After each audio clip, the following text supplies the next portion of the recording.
Shabbat shalom, everybody. Please be seated. Thank you, Gershon. Thank you. So for those of you who are paying attention to the Torah reading, as I said, the first two aliyot were the longest. In fact, the Rishon was the longest Rishon in the Torah.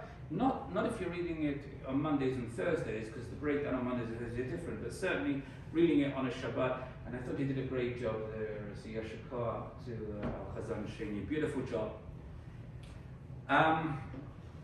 So I have a question. Now, I know you can't answer me. Well, you can answer me at home, but for those of you who used to work or who still do work for a boss, you have a boss. If your boss was to tell you that she wants a face-to-face meeting, what's the first thing that goes through your mind? What goes through my mind, and I know many people's mind, is what's wrong? And why do we do that? Because we know if the boss is asking for a face-to-face meeting, it means there is something very important on the agenda. In a relationship, if you have something important to discuss, you don't want to be doing it over the phone or on a Zoom call or with a text message.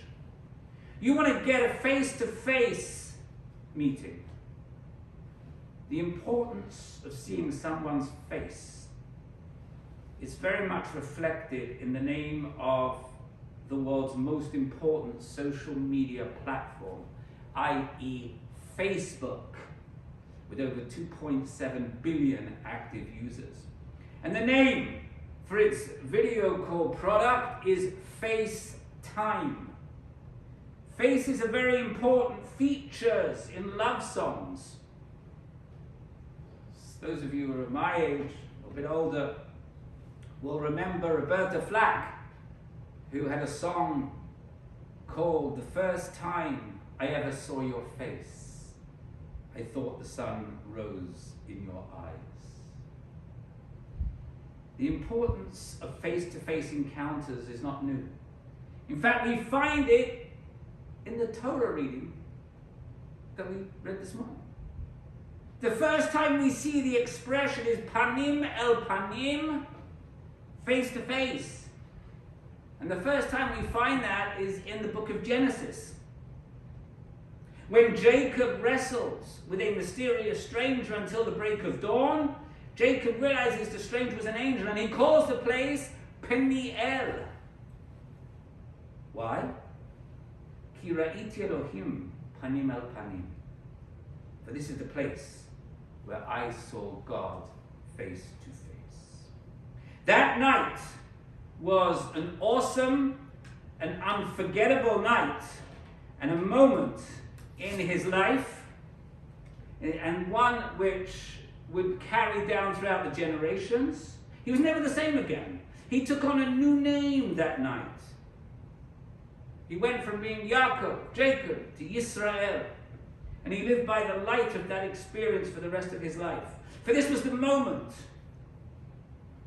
when he came, panim el panim, face to face with God.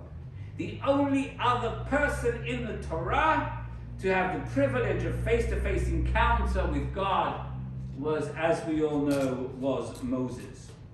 Now in this week's Torah portion, Parshat Ki Tisa, we have the shameful episode of the golden calf. The people are impatient.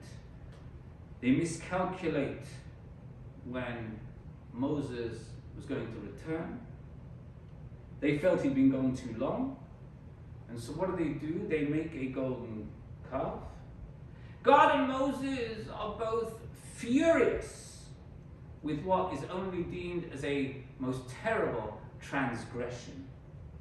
And during the time when God was considering what to do with the people, we're told that when Moses entered the tent of meetings, a pillar of cloud would descend, and the Lord would speak to Moses, panim el panim, face to face, as one man speaks to another.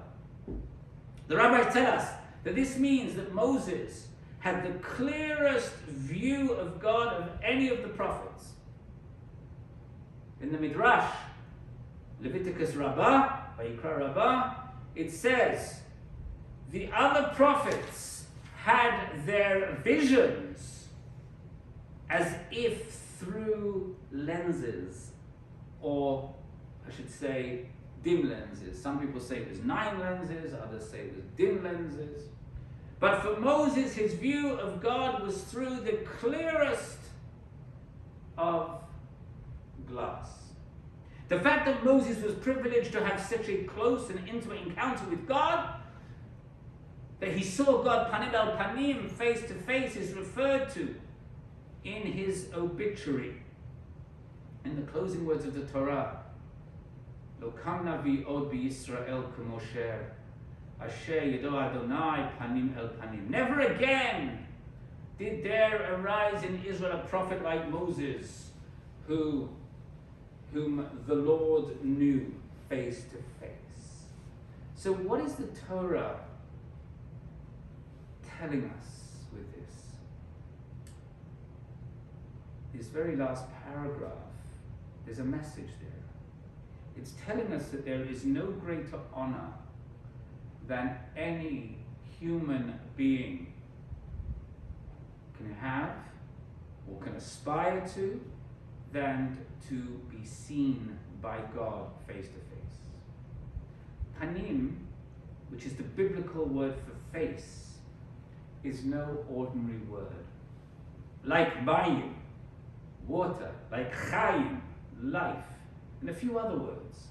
What makes these words unique is that they never, ever appear in the singular, but only in the plural. And perhaps that's because all of us have more than one face. We have different faces for different occasions. I look one way when perhaps I'm at a happy event, another way when I'm angry, another way when I'm frustrated, another way when I'm playing around with the kids, another way when I'm looking at my wife, another way when I look at a stranger, and another way when I feel victorious, and another way when I feel embarrassed.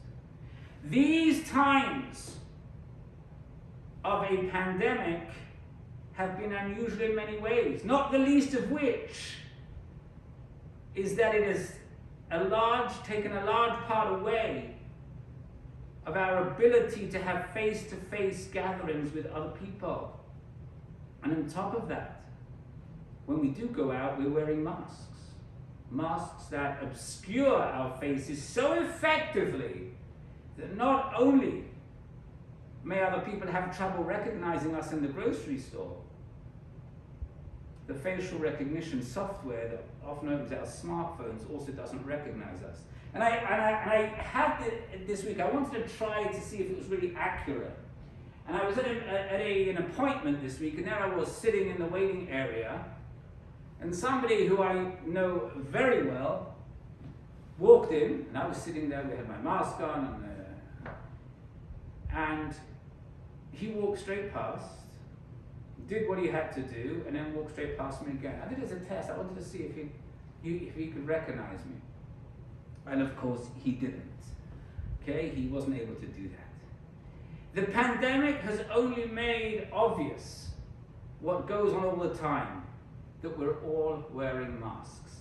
Social media is an especially pervasive purveyor of false reality. People are likelier to post the perfect version of their lives on social media, and if you believe, I don't even know what the fractional point is I want to make it, but less than 0.0001 of what's on media, when you look at people, you think the whole world is just perfect. Everybody's just perfect. The cute puppies, the smiling children or grandchildren, the promotions. Yes, people often also post about loss if they're having a major problem. Yet what's often missing from the social media is the not so good days, when we're a little down. or there's been tantrum throwing at home, or the boss was critical of a project that we worked so hard on. People who experience those ordinary frustrations of life, they don't see other people reporting having those experiences on social media. So what happens is they start feeling that there must be something wrong with them. Their life isn't as perfect as everyone else's. I'm sure you'll be perplexed to know that teen suicide rates have been rising. And many say that the unrealistic life that's portrayed on social media and the unrealistic ideals of beauty that kids see is a major factor. Cyberbullying, of course, is another big problem. But even just the loss of self-esteem from comparing one's own life to the unreal masks that other people post online is harmful. We may not be privileged as Moses, able to see God face to face, panim el panim. But it's worth making the effort to see other human beings, panim el panim, face to face, to truly pay attention to what it is you're seeing. And it's also worth the effort to let those who you are close with see your real face, not the mask that you present to the world. Whether or not there is a mask mandate, or whether or not there's coronavirus in the air. Panim el panim makes relationships much easier if you're taking the mask off. I leave you to think about that as we now continue with our service. Shabbat.